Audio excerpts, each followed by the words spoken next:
கர்த்தரும் நம்முடைய இரட்சகருமாகிற இயேசு கிறிஸ்து நாமத்தில் நாளிலும் கர்த்தரை ஆராதிக்கும்படி அவருடைய சமூகத்தை தேடி வந்திருக்கிற உங்கள் யாவரையும் மிகுந்த அன்போடு வாழ்த்தி வரவேற்கிறேன். Praise the lord. ஹல்லேலூயா. கர்த்தருடைய வார்த்தைக்கு நேராய் கடந்து போவோம். வேதத்தை கையில் எடுத்துக்கொள்வோம். Jesus name. யாத்திராகமத்தின் புஸ்தகம் 34வது அதிகாரம் 10ஆம் வசனத்தின் கடைசி பகுதி சேர்ந்து வாசிப்போம். உன்னோடே கூட இருந்து நான் செய்யும் காரியம், விசுவாசத்தோடு நம்பிக்கையோடு வாய் திறந்து கர்த்தரை ஸ்தோத்திரம் பண்ணுவோமா? முழு சபையும் சேர்ந்து என்னோடு பேசுங்கப்பான்னு சொல்லி கர்த்தரை ஸ்தோத்திரம் பண்ணுங்க. ஹல்லேலூயா. தகப்பனே, நன்றி நன்றி நன்றி நன்றி.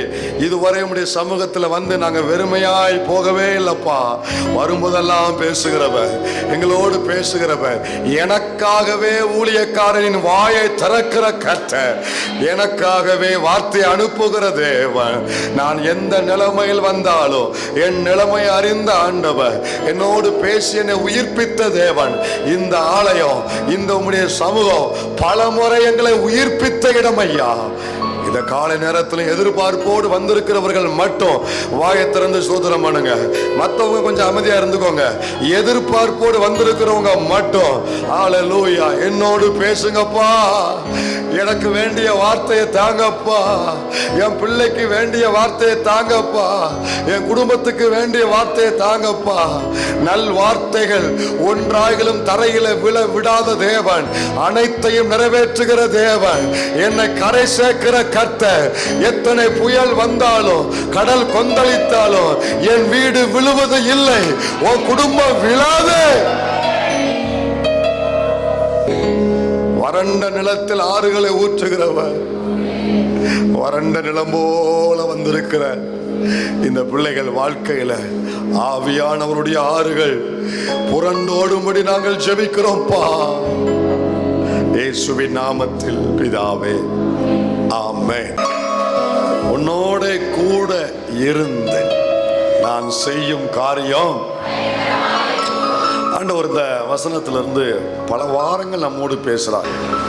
இதுல இந்த குறிப்பா இந்த மாதத்துல உன்னோட கூட இருந்து 2 வாரம் எடுத்து ஆண்டவர் பேசினார். அப்ப ஆண்டவர் நம்மோடு கூட இருக்க விரும்புறாரு. ஏன் கூட இருக்க விரும்புறாருன்னா அதே வசனத்தை தொடர்ந்து சொல்றாரு பாருங்க. உன்னோட கூட இருந்து நான் செய்யும் காரியம். அந்த 3 வார்த்தையை மட்டும் கொஞ்சம் அழுத்தம் கொடுத்து எல்லாரும் சேர்ந்து நான் செய்யும் காரியம். இன்னொரு முறை நான் செய்யும் காரியம். இன்னொரு முறை நான் செய்யும் காரியம். பயங்கரங்கிறது அது தனி பிரசங்கம். 2 வாரமா எதை பேசினேன்? உன்னோடு கூட இருந்து. இது மட்டும்தான் ஆண்டவர் பேசினார்.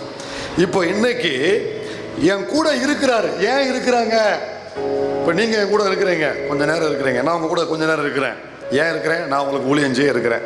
இதுதான் நமக்கும், நான் உங்க கூட இருக்கிறதுக்கும் நீங்க கூட இருக்கிற அர்த்தம், நோக்கம். ஆனா கர்த்தர் என் கூட இருக்கிற நோக்கம் என்னன்னா, நான் உன் கூட இருந்து நான்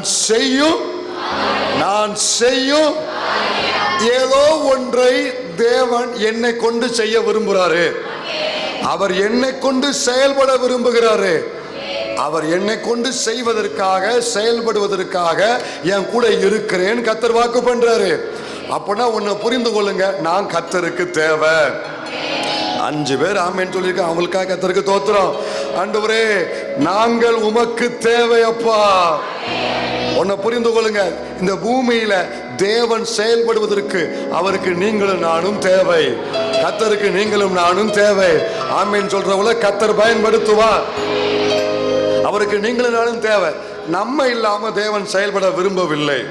நம்மை கொண்டுதான் செயல்பட விரும்புகிறார். நம் மூலமாகத்தான் செயல்பட விரும்புகிறார்.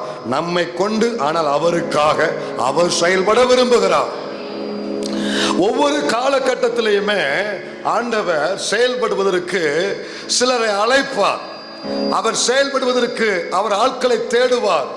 உதாரணமா இஸ்ரவேல் ஜனங்களுடைய வாழ்வை மீட்பதற்கு தேவன் ஒருத்தனை தேடினான். அப்பொழுது தேவனுக்கு கிடைத்தது யார் கிடைத்தா? மோசே கிடைத்தான். மோசையின் மூலம் தேவன் செயல்பட்டான். தேவன் எங்கேயுமே பாருங்க நேரடியாய் வந்து ஜனங்களுக்கு செயல்பட்ட சரித்திரம் கிடையாது. நேரடியா இண்டிவிஜுவலா தேவன் நம்மளை சந்திக்க வருவாரு. ஆனால் அவருடைய ராஜ்யத்தின் வேலையை, அவருடைய திட்டத்தின் வேலையை அவர் செய்வதற்கு அவர் நேரடியாக வர மாட்டார். அதற்கு தூதர்களையும் கர்த்தர் நியமிக்கவில்லை. ஒவ்வொரு கால கட்டங்களிலும் அவர் இருதயத்தின் துடிப்பை இந்த பூமியில நிறைவேற்றுவதற்கு அவர் சிலரை அழைத்து வேறு விரித்து தெரிந்து கொள்ளுகிறார். அவர்களோடு கூடவே இருந்து அவர்களை கொண்டு செயல்படுகிறார். அவர்களை கொண்டு தேவன் தன் திட்டத்தை நிறைவேற்ற விரும்புகிறார். அந்த வரிசையில கர்த்தருடைய அழைப்புக்கு வந்தவன் ஆபிரகாம், ஈசாக்கு, யாக்கோபு, மோசே, யோசுவா, தானியேலு, தீர்க்கதரிசிகள், அப்போஸ்தலர்கள், பவுல், பரிசுத்தவான்கள். அந்த வரிசையில இன்றைக்கு இந்த சபை மக்கள் வரிசையில நிக்கிறீங்க. உங்களை கொண்டும் கர்த்தர் செய்ய விரும்புகிறார். உன்னை சுத்தி இருக்கிறவங்க நீ வேஸ்ட், நீ பிரயோஜனம் இல்லாதவன், நீ உதவாக்கற, நீ தேவையில்லைன்னு சொல்லி இருக்கலாம். உன் டீச்சர் சொல்லி இருக்கலாம். உன் பெற்றோர் முதல் கொண்டு விரக்தியில வேதனையில உன்னை வெறுப்பாய் பேசி இருக்கலாம். உன்னை உள்ளத்தில் வரைந்தவர், உள்ளம் கையில் வரைந்தவர், உன்னை இருதயத்தில் பார்த்து பார்த்து உன்னை உருவாக்கினவர், உன்னை ரட்சித்து வேறு விரித்த தேவனுக்கு நீ தேவை. சிறுபிள்ளையோ வயது முதிர்ந்தவர்களோ நீங்க யாரா இருந்தாலும் சரி, உங்களை கொண்டு ஏதோ ஒன்றை செய்வதற்காக உசுரோட கர்த்தர் வச்சிருக்கிறாரு. உங்களை விட அதிக வியாதி உள்ளவர், உங்களை விட சாதாரண உங்களுக்கு இருக்கிற வியாதி இன்னொருத்தனுக்கு வந்தா அவன் இருக்கவே முடியாது. உனக்கு வந்த பிரச்சனை உன் பக்கத்து வீட்டுக்காரனுக்கு வந்தா அவன் ஊரை விட்டு நேரமே போயிருப்பான். நமக்கு வந்த பிரச்சனைகள் வேற யாருக்கு வந்தாலும், எவ்வளவு பெரிய கோடீஸ்வரனுக்கு வந்தாலும் அவன் தாக்கு பிடிக்கவே முடியாது. ஆனா அதை காட்டிலும் பல மடங்கு சவால்களை சந்தித்து இன்றைக்கு விழாமல் நீ நிற்கிறாய் என்றால் உன்னையும் கொண்டு செயல்பட தேவன் திட்டம் வைத்திருக்கிறார். நீ கர்த்தருக்கு தேவை. வலிமை தம்பி, தங்கச்சி, நீ கர்த்தருக்கு தேவை. நீ கர்த்தருக்கு தேவை. உன் பெற்றோருக்கு உன்னை குறித்த தேவை இருக்கிறதை விட, உன் சபைக்கு உரிய தேவையை விட தேவனின் தேவை அதிகம். அதற்கு தேவனுக்கு சில நபர்கள் தேவை. இக்காலத்து தேவையை சந்திக்கிற, இக்காலத்து, அதை கொஞ்சம் நான் திருத்தி சொல்ல விரும்புகிறேன், இக்காலத்து தேவனின் தேவையை சந்திக்கிற சபையில எல்லாருமே தன் தேவையை சந்திக்க வேண்டும் என்று வருகிறாங்க. ஆனா இன்னைக்கு தேவன் ஒரு எதிர்பார்ப்போடு நிற்கிறார். தேவன் இன்றைக்கு எதிர்பார்ப்போடு சபைக்கு முன்பாக ஆண்டவர் உலாவுகிறார். ஏப்பா, உன் தேவையை நான் சந்திச்சேன், உன்னுடைய பிரச்சனையை நான் சரி பண்ணேன்.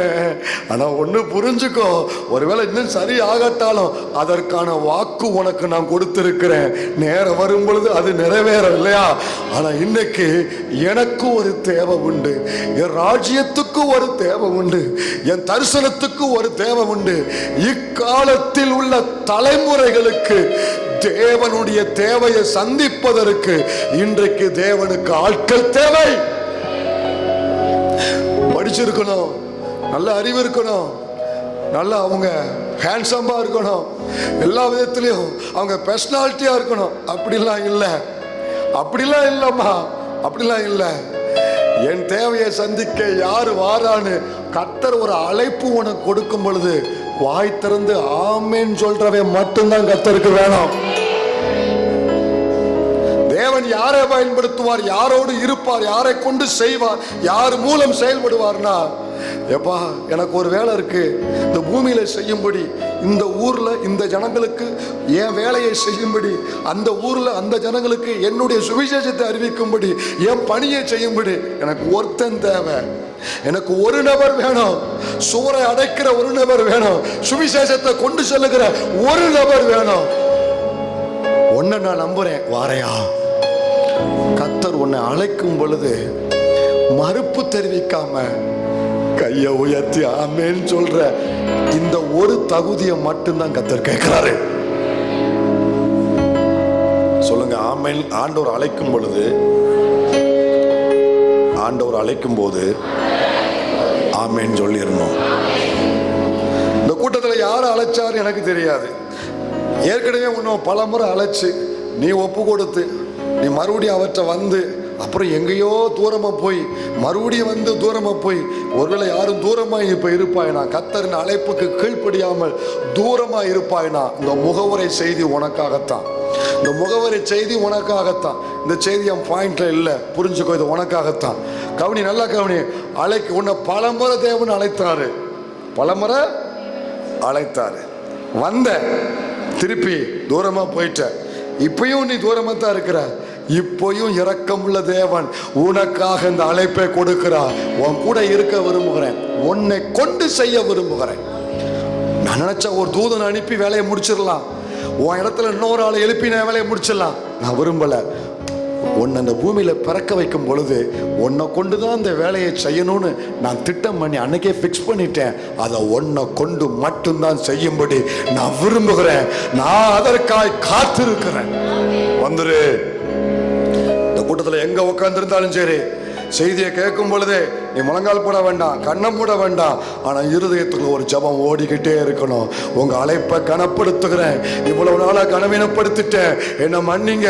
இப்போ நான் பயப்படுறேன். உங்க கரத்துல விழுகிறேன். அழைப்புக்கு ஆமேன்னு சொல்றேன்.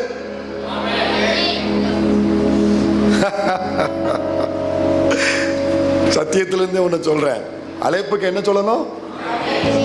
செய்திக்கு என்ன சொல்லணும்? பின்னால இருக்கிறவங்க, சேர்ல உட்கார்ந்துக்கிற தாய் தகப்பன் மாதிரி எல்லாரும் சேர்ந்து அழைப்புக்கு என்ன சொல்லணும்? ஆமே.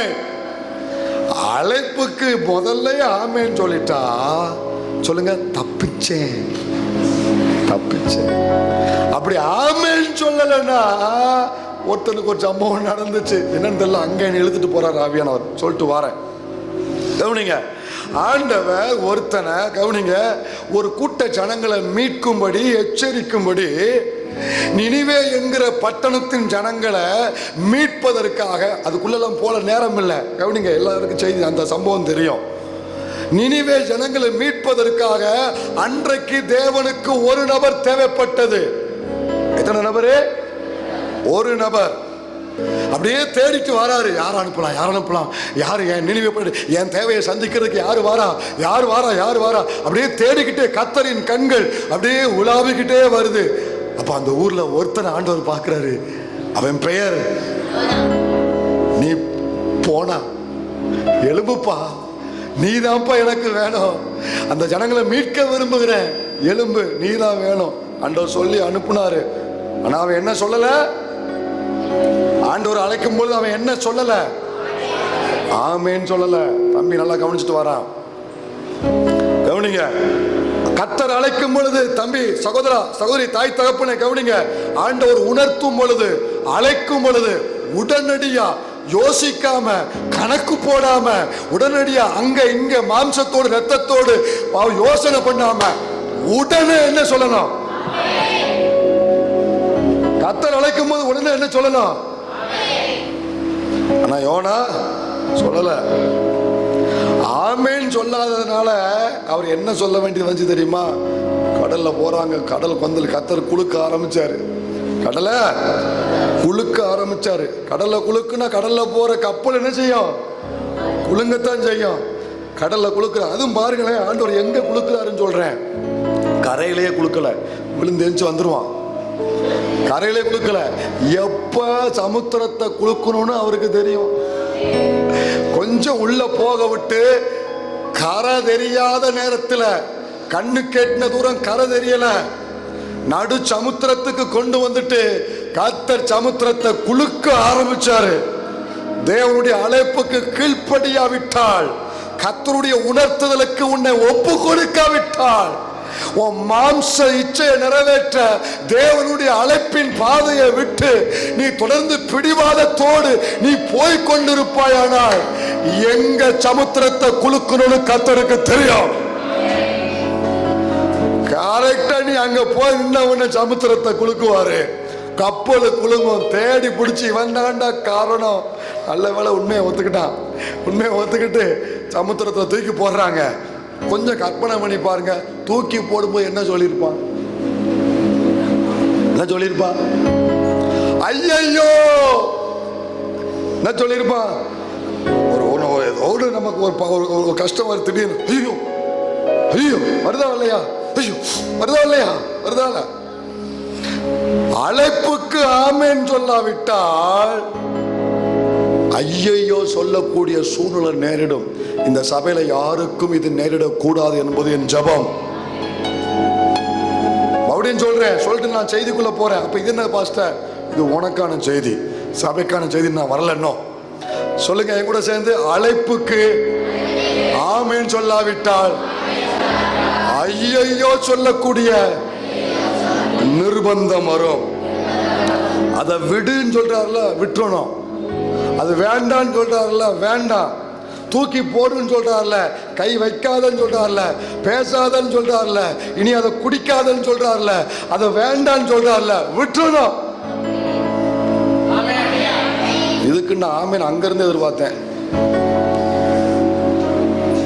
அது வேண்டாம், அது வேண்டாம், அது குடிக்காத, வேண்டாம், உடம்பு கேடு, ஊசு ஊசு ஊசு ஊசுன்னு இழுக்கையே. அப்புறம் அவர் நாளைக்கு ஊசு ஊசு ஊசுன்னு அவர் குத்துவார். போறவர் விடு விடுங்கும் போது விட்டுறணும், உனக்கு நல்லது. நீ ஆமேன். இப்ப நீங்க ஆமேன் தகப்பன்மார்களை கவனிங்க. இப்ப நீங்க யாருன்னு தெரியல எனக்கு. உங்களெல்லாம் பார்க்க 5 தூரம் உங்களை மறைச்சிருச்சு, சரியா? இப்ப நீங்க ஆமேன் சொல்லல, அப்புறம் என்ன ஆகும்? கர்த்தர் உங்களை ஆசீர்வதிப்பார். நல்ல கவனிங்க. அப்ப ஆண்டவர் செயல்படுறதுக்கு ஒரு நபர் தேவை. இப்ப இந்த வசனத்துல ஒரு கேள்வி கேட்கிறேன் உங்கள்கிட்ட. எந்த வசனம்? நம்முடைய கீவேர்டுக்கு வந்துருங்க. உன்னோடு கூட இருந்து நான் செய்யும் காரியம் பயங்கரமா. இப்ப ஆண்டவர் இங்க சொல்றாரு, உன் கூட இருந்து நான் செய்வேன், நான் செயல்படுவேன். I will do with you. ஆங்கிலத்தில் அழகா இருக்கு, I will do with you terrible things. உன் கூட இருந்து நான் செய்வேன்ப்பா, நான் செயல்பட விரும்புறேன்ப்பா அப்படின்னு சொல்லிட்டு எதை செய்வேன் தெரியுமா? எதை செய்வேன் தெரியுமா? ஒருவரும் செய்ய முடியாத, நான் மட்டுமே செய்யக்கூடிய காரியத்தை உன் கூட இருந்து நான் செய்ய விரும்புகிறேன். இந்த செய்யும் காரியம் இருக்கு பாருங்க, செய்யும் காரியம். நமக்கு நிறைய காரியங்கள் நமக்கு நிறைய இருக்கு. ஆனா கர்த்தர் சொல்றாரு செய்யும் காரியமா காரியங்களா? பைபிள் என்ன போட்டிருக்கு? காரியமா காரியங்களா? ஒருமையா பன்மையா? நீங்க ஆதியாகமத்திலிருந்து வெளிப்படுத்தல் வரைக்கும் பார்த்தா தேவன் நூற்றுக்கணக்கான, ஆயிரக்கணக்கான, லட்சக்கணக்கான, கோடிக்கணக்கான காரியங்களை கர்த்தர் செஞ்சிருக்காரு. இன்னும் தேவனால் செய்ய முடியும். ஆனா இங்க ஆண்டவர் வாக்கு கொடுக்கும் பொழுது உன் கூட இருந்து செய்யும் காரியங்கள் அப்படின்னு கர்த்தர் பன்மையாய் பேசாம உன் கூட இருந்து செய்யும் காரியம் ஒருமையில பேசுறாருன்னா நோக்கம் என்ன, அதனுடைய உள் தாற்பயம் என்ன, அவருடைய அர்த்தம் என்னவென்றால், கவனிங்க, நல்லா கவனிங்க.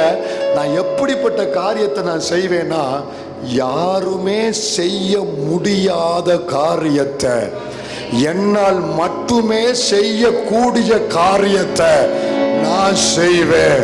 விசுவாசிக்கிற பிள்ளைங்க உள்ள இருந்தீங்கன்னா, யாரும் செய்ய, நான் எப்படிப்பட்ட காரியம் செய்வேனா? கவனிங்க, தேவன் செய்யற காரியத்தை வேற யாராலும் செய்ய முடியாது. தேவன் மட்டுமே செய்யும் காரியங்கள். இப்பதான் தலைப்புக்கு வந்திருக்கிறேன். தேவன் மட்டுமே செய்யும், தேவன் மட்டுமே செய்யும் காரியம். இன்னொரு முறை, தேவன் மட்டுமே செய்யும். ஒரு உண்மையை விளங்கி கொள்ளுங்க. இதுதான் சத்தியம், இதுதான் நம்முடைய வாழ்க்கையில அனுபவம். நம்முடைய வாழ்க்கையில அநேக காரியங்களை செய்திருக்கலாம், நீங்க பல காரியத்தை செய்திருக்கலாம். ஆனா ஒரு உண்மை என்னன்னா, சில காரியத்தை உங்க வாழ்க்கையில தேவன் மட்டும்தான் செய்ய முடியும். கர்த்தரால் மட்டும்தான் செய்ய முடியும். இப்ப நீங்க இருக்கிற சிச்சுவேஷன்ல, இப்ப நீங்க இருக்கிற சூழ்நிலையில இந்த அற்புதம் நடந்தால்தான் என் வாழ்க்கை அடுத்த கட்டத்துக்கு நகரும், என் குடும்பம் எழும்பும். இந்த விஷயத்துல தேவன் தலையிடணும், தேவன் எனக்கு நீதி செய்யணும், கர்த்தர் எனக்கு ஒரு அற்புதம் செய்யணும், என் பிள்ளைக்கு ஒரு எதிர்காலத்தை தரணும், கர்த்தர் செய்யணும்னு சொல்லி எதிர்பார்க்கிற பார்த்தியா, இத அவர் மட்டும்தான் செய்ய முடியும். நீ எதிர்பார்க்கிற காரியத்தை தேவன் மட்டும்தான் செய்ய முடியும். 1000 பேர் கூடி செய்ய முடியாதது, அநேகரால் செய்ய முடியாத காரியம் இப்போ நீ எதிர்நோக்கி இருக்கிற இந்த காரியம், நீ விசுவாசி, நீ அறிக்கையிடு, தேவன் மட்டும்தான் செய்ய முடியும். சில காரியத்தை அவரை தவிர யாராலையும் செய்ய முடியாது, சரி பண்ண முடியாது. இதை நீங்க விசுவாசிக்கிறீங்களா தேவ பிள்ளைகளை? ஆண்டவர் செய்யற திங்ஸ், காரியம் எப்படி இருக்கும்னா, மார்வலஸ் திங்ஸ், அதாவது ஆச்சரியமானது, அற்புதமானது. இதை குறித்து பல செய்தி கேட்டிருக்கிறோம். ஆனா இங்க கர்த்தர் சொல்றாரு, யாராலையும் செய்யவே முடியாத, டாக்டர் முடியாதுட்டாரு. இந்த அட்வொகேட்டை இவ்வளவு நாள் நம்பியிருந்தேன், அவரு இதுக்கு மேல முடியாதுட்டாரு. அவரை நம்பியிருந்தேன், முடியாதுட்டாரு. இப்ப எல்லாருமே முடியாது முடியாது முடியாது. இப்போ ஒரு வசனம் உள்ள வருது, தேவனால கூடாத காரியம் ஒன்றுமில்ல, தேவனால எல்லாம் கூடும். சில விஷயம் தேவனால மட்டும்தான் கூடும். நான் அறிக்கையிட விரும்புகிறேன், என் கூட சேர்ந்து வர்றவங்க எத்தனை பேர் விரும்புறீங்க? என் வாழ்க்கையில இந்த காரியத்தை தேவனால மட்டும்தான் செய்ய முடியும். அவரை தவிர வேற ஒருவராலையும் இதை சரி பண்ண முடியாவே. கவனிங்க, அதாவது ரோடு போட மனுஷனுக்கு தெரியும், எங்கனாலும் ரோடு போடுவான். தரைகளையும் ரோடு போடுவான், அப்புறம் மலையிலையும் ரோடு போடுவான். ரோடு போட அவனுக்கு, ரோடு போட்டு பாதையை உண்டு பண்ண மனுஷனுக்கு தெரியும், நிறைய செஞ்சிருக்கிறான். கடல்ல கூட இப்ப போட்டிருக்கிறான் இல்லையா, கடலுக்குள்ள கூட இப்ப ரோடு போட்டிருக்கிறான். ஆனா கடலையே ரெண்டாக பிளந்து அதை வெட்டாந்தரை ஆக்கி அந்த காய்ந்த மணலில் நடக்க வைக்க விஞ்ஞானி ஒருத்தனாலையும் அல்லேலூயா அறிவுபூர்வமான எந்த செய்கையாலும் முடியாது, தேவனால் மட்டுமே செய்ய முடியும். அதை உங்களுக்கு புரியுற மாதிரி சொல்றேன். இதுக்கு முன்னால வந்த பிரச்சனைகள்ல, சின்ன சின்ன விஷயங்கள்ல மனிதர்கள் தலையிட்டு அவர்கள் காரியத்தை சரி செய்து ஒரு சின்ன பாதையை உங்களுக்கு ஓபன் பண்ணி உங்களுக்கு உதவி செய்திருக்க அவர்களால முடிந்திருக்கலாம். ஆனால் இப்போ நீ நிக்கிற பார்த்தியா, சமுத்திரத்துக்கு முன்பதாக சில பிள்ளைங்க நின்று கொண்டிருக்க. இங்க எந்த மனுஷனு வந்து இதுல உனக்கு பாதை போட்டு கொடுக்க முடியாது, எந்த மனுஷனு வந்து டோரை ஓபன் பண்ணி கொடுக்க முடியாது, அடுத்த ஸ்டெப் ஒன்னால வைக்க முடியாத அளவுக்கு காரியம் மிகவும் பெரிய சவாலா இருக்குது. இப்பதான் கர்த்தர் சொல்றாரு, இந்த காரியத்தை என்னை தவிர ஒருவராலும் செய்ய முடியாது, எனவே நான் செய்வேன். உனக்கு நான் செய்யற காரியம் யாராலையும் செய்ய முடியாது.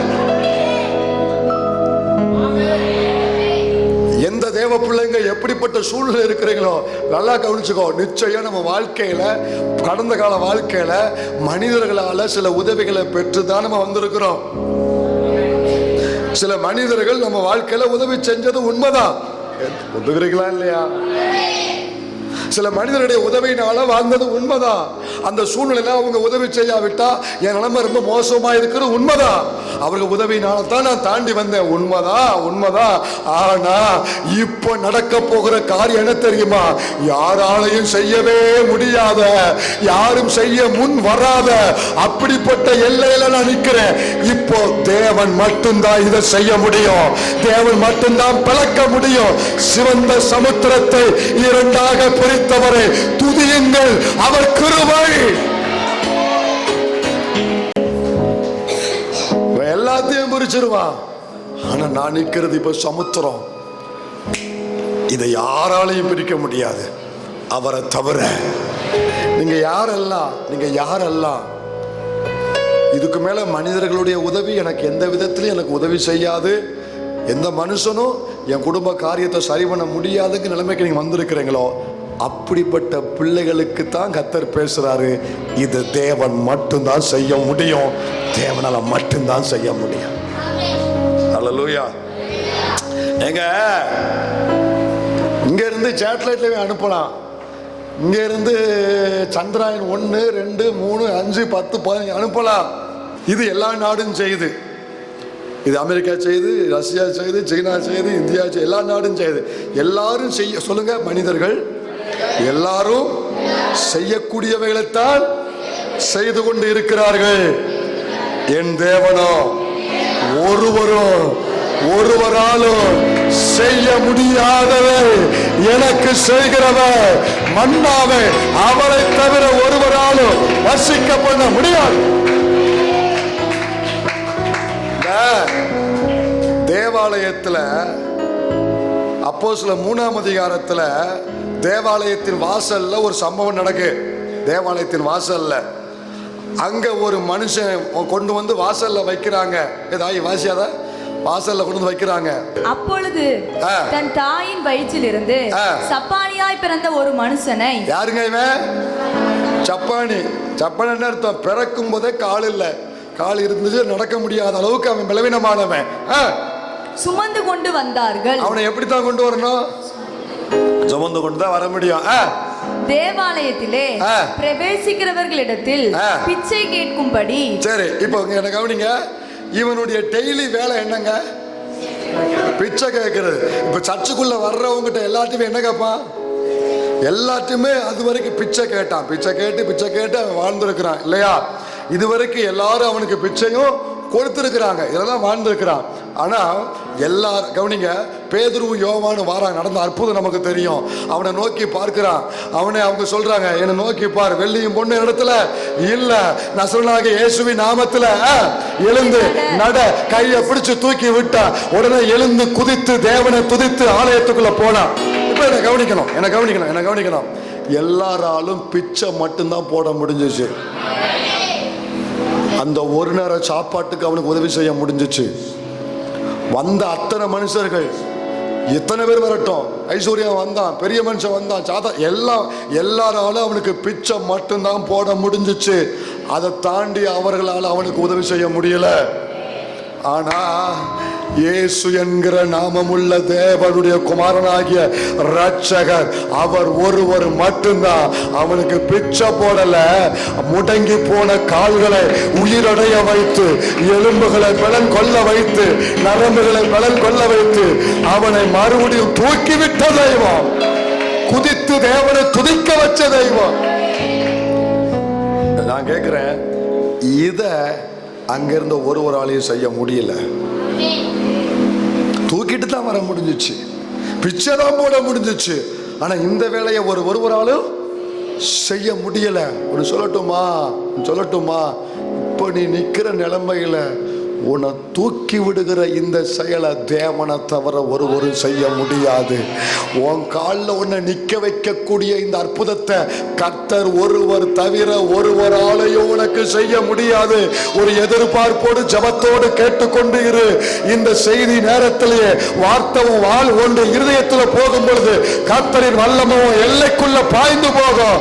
உன்னை தூக்கி விடுகிற தேவன், உன் குடும்பத்தை தூக்கி விடுகிற தேவன், முடங்கி போன வாழ்க்கைய, உன் பிள்ளை வாழ்க்கைய, உன் சபை எதிர்காலத்தை தூக்கி விடுகிற ஒரு தேவன் இருக்கிறார்.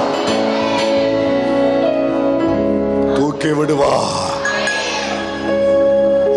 இதை அவரை தவிர ஒருவரும், மற்றவங்க எல்லாரும் எனக்கு இதுவரைக்கும் பிச்சை மட்டும்தான் போட முடிஞ்சிச்சு.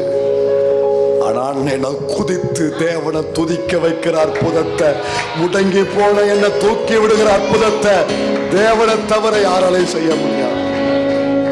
ஐயா, முடங்கி போயிருச்சா உங்க காரியம்? அம்மா, முடங்கி போச்சா? நீ எதிர்பார்த்தது ஒண்ணு, நடந்தது இன்னொன்னு. இன்னும் இருந்த ஆழத்தோட அதிகமான ஆழத்துக்குள்ள உன் காரியம் போயிருச்சுன்னு நினைக்கிறையா? வரவே வராது நினைக்கிறையா? இல்ல, பிறந்ததிலிருந்து அவன் ஜப்பானி, அவனுக்கே அற்புதம் நடந்து அவன் எழும்பி நின்று கர்த்தரை துதித்திருப்பாரானால் வல்லமை இன்று மாறி போகவில்லை. அதே நாமத்தை உடைய இயேசு ஆலயத்தில் உலாவுகிறார், ஆராதனையில் உலாவுகிறார். அவர் சிங்காசன சபையின் நடுவில் இருக்கிறது. அவரை நோக்கி நீ கூப்பிடுவாயானா முடங்கி போன உன் காரியத்தை என் தெய்வம் இயேசு உயிர்ப்பிப்பார்.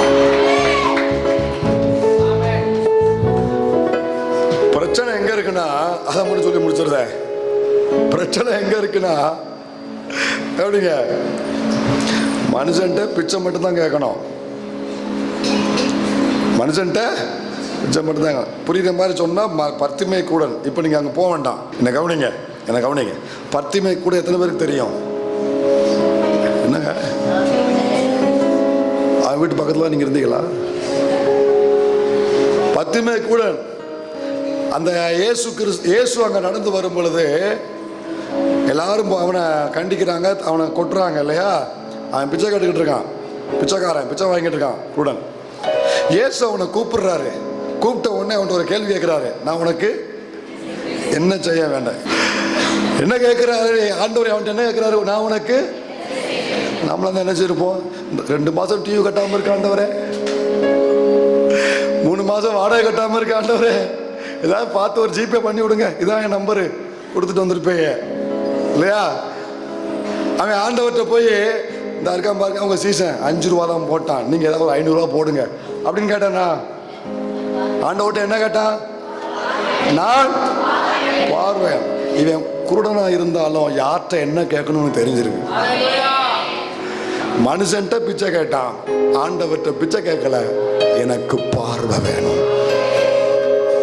குருடனா இருந்தாலும் யார்கிட்ட என்ன கேட்கணும்னு தெரிஞ்சிருக்கு. நல்லா கவனிங்க, நல்லா கவனிங்க. மனுஷன்ட்ட கேட்கறது தப்பு கிடையாது, தப்பு கிடையாது. ஆனா தேவன்கிட்ட கேட்கக்கூடிய, தேவன் மட்டுமே செய்யக்கூடியதை மனுஷன்ட்ட கேட்கிற பார்த்தியா, இதுதான் தப்பு. புரியுற மாதிரி சொல்ல. இப்போ நீ இருக்கிற சூழ்நிலையில உனக்கு இந்த பார்வை அடையக்கூடிய அற்புதத்தை சிருஷ்டிகர் ஒருவரை தவிர ஒருவராலும் செய்ய முடியாது. உன்னை தூக்கி விடக்கூடிய அற்புதத்தை அவரை தவிர ஒருவராலும் செய்ய முடியாது. உங்களுக்கு அற்புதம் செய்து உங்களை தூக்கி விடக்கூடிய, நீ இப்ப என்ன சூழ்நிலை இருக்கிறையோ உங்களுக்கு ஒரு அற்புதம் தேவை. இதை செய்து உன்னை தூக்கி விடக்கூடிய அற்புதம் தேவனை தவிர வேற ஒருவராலும் இப்ப உனக்கு இந்த காரியத்தை செய்ய முடியாது.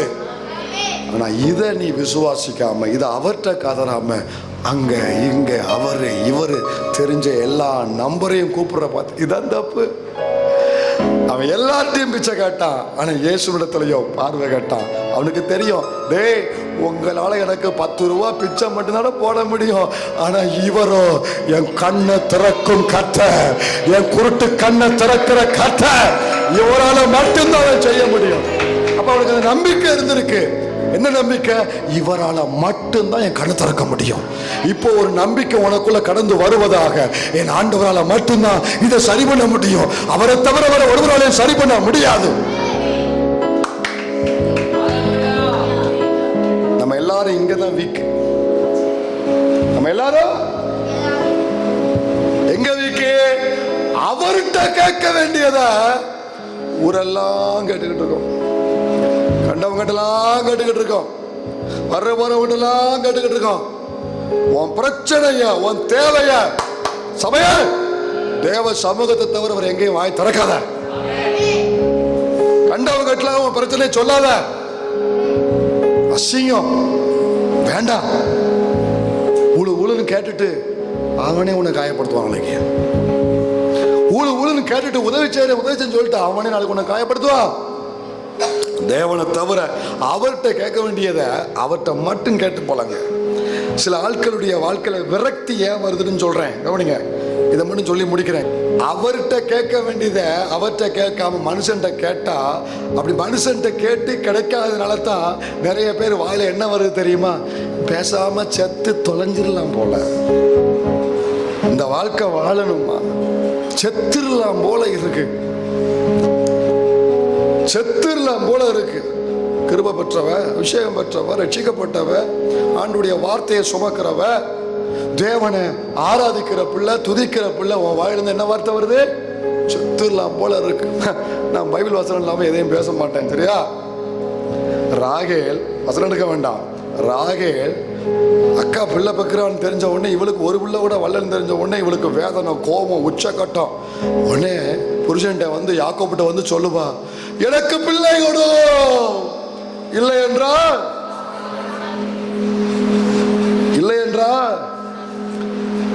அவன் என்ன ஆர்ஃபனேஜா வச்சிருக்கான்? கேட்டவன தூக்கி கொடுக்கறதுக்கு. எனக்கு பிள்ளை கொடு, இல்லைன்னா சாகுறேன். வசனம் என்ன சொல்லுது? கற்பத்தின் கனி.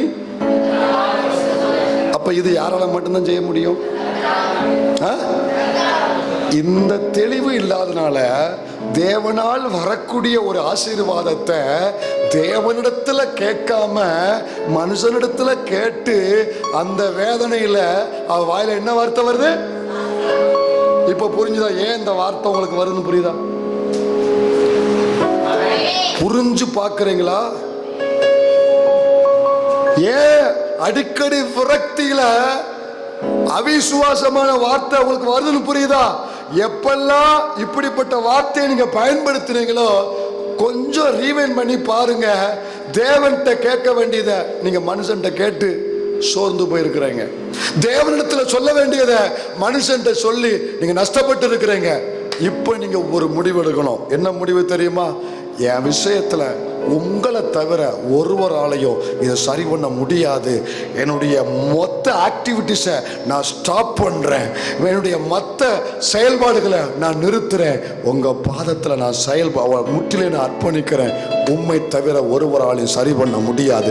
ஆனால் எனக்கு ஒரு நம்பிக்கை உண்டு. அவன் கண்ணை திறந்தவர், அவனை குதித்து எழும்ப வைத்தவர். என் வாழ்க்கை, என் குடும்பத்தை, என் காரியத்தையும் தேவன் மறுபடியும் தூக்கி விடுவேன் என்று நான் நம்புறேன்ப்பா. நாளமா நம்புறேன்ப்பா, விசுவாசிக்கிறேன்ப்பா. எத்தனை பேர் எல்லாம் எழுப்பி நிப்போமா? அவன் கண்ணை திறந்தவருடைய கரம், முடவனுடைய கையை பிடிச்சு தூக்கி விட்டவருடைய கரம் இந்த ஆலயத்தில் இறங்கி வந்திருக்கு. மகளை, உனக்காக, உன் பிள்ளைக்காய், உன் குடும்பத்துக்காய், உன் ஊழியத்துக்காய் இறங்கி வந்திருக்கு. அவர்கள் கூப்பிட்ட மாதிரி ஒரு நிமிடம் ஆண்டவரை நோக்கி கூப்பிடு, ஒரு நிமிடம் கதறி கூப்பிடு, மன்றாடி கூப்பிடு. இயேசுவே எனக்கு இறங்கோ, உம்மை தவிர ஒருவராலையும் இதை சரி பண்ண முடியாது. உங்களை தவிர என் குடும்பத்தை தூக்கிவிட முடியாது. அல்லேலூயா. உண்மையாய் ஒரு சிலர் கூப்பிடுறீங்க, ஒரு சிலர் கூப்பிடுறீங்க. யாரையும் பார்க்காத, எதையும் யோசிக்காத. உன் வேதனை உனக்குத்தான் தெரியும், உன் பாடு உனக்குத்தான் தெரியும், உன் வழி உனக்குத்தான் தெரியும். ஆண்டவரை விடாத, விடாத, விடாத. This time for you, this time for you. விடாத, விடாத. இயேசுவே, இயேசுவே, இயேசுவே. இறங்குமையா, இறங்குமையா, இறங்குமையா, இறங்குமையா. இதுக்கு மேல பலன் இல்லப்பா, இதுக்கு மேல பலன் இல்லப்பா. எனக்கு இறங்குங்க. என் சரீரத்தை தொடுங்க, என் பிள்ளைய தொடுங்க, என் குடும்பத்தை தொடுங்க, என் காரியத்தை தொடுங்க. நான் முடங்கி போனத கர்த்தரின் கரம் தொடுவதற்காய் நன்றி. ரட்சகர், ரட்சகரின் கரம் ஆலயத்தில் உலாவுகிறது. அவர் கரத்தை பிடிக்கிற உனக்கு இன்னைக்கு அற்புதம். அவர் கரத்தை பிடிக்கிற உன் குடும்பத்துக்கு இன்னைக்கு ஒரு அற்புதம்.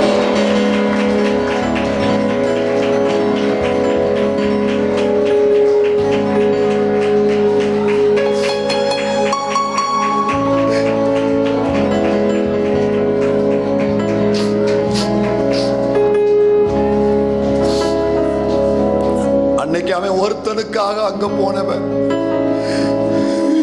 இந்த பகல் நேரத்தில் யாரோ சில பிள்ளைங்க இரவும் பகலும் குமுறி குமுறி தன் படுக்கையை கண்ணீரால் நனைத்து வந்து நிற்கிறாங்க. அவர்களுக்காக இந்த ஆராதனையில நீர் இறங்கி வந்திருக்கிறீர், நீர் இறங்கி வந்திருக்கிறீர். அவர்களுக்காக எங்கள் தேவன் நீர் உலாவுகிறீர், உலாவுகிறீர். விடாதீங்கப்பா, விடாதீங்கப்பா. இந்த பிள்ளைங்க ஏமாற்றத்தோடு போக கூடாது. இந்த பிள்ளைங்க ஏமாற்றத்தோடு போக கூடாது. இன்னைக்கு ஏமாற்றத்தோடு போக கூடாது. அற்புதம் செய்யுங்க, அற்புதம் செய்யுங்க. கண் திறக்கப்படுவதாக, முடமான காரியம் பலன் கொள்வதாக. உமது வார்த்தையை நிறைவேற்றி உமது நாமத்தை மகிமைப்படுத்தும். எங்களை தாழ்த்துகிறோம். இயேசுவின் நாமத்தில் ஜெபிக்கிறோம் நல்ல பிதாவே, ஆமென்.